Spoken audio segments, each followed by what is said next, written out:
Доброго времени суток. Очередной нож вот готов. Якутский. Сам не выпрыгивает из ножен. Ножны из двух половинок можжевельника.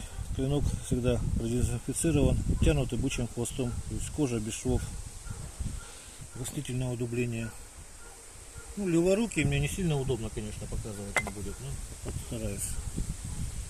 Вот, рог лося.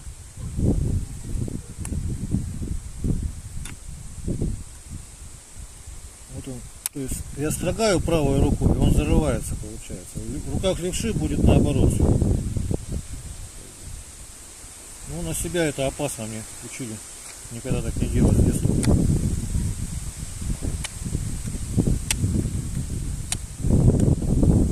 Рог лося.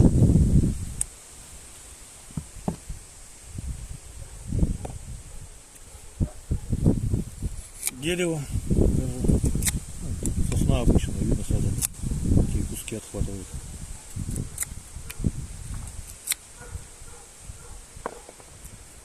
Вот такие вот. Да, теперь, ну, тут уже придется на себя показать, потому что по-другому не получается. Вот.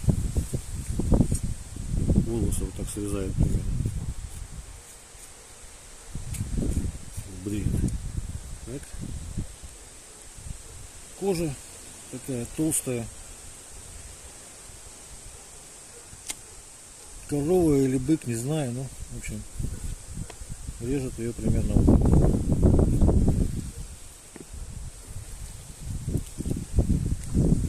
Ну, газетки маленькие.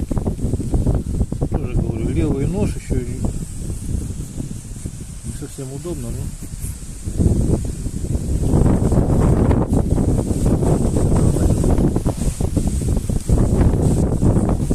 видно, надеюсь. Длиняться вот так вот может. Не выпадает. В общем, всего доброго. До свидания.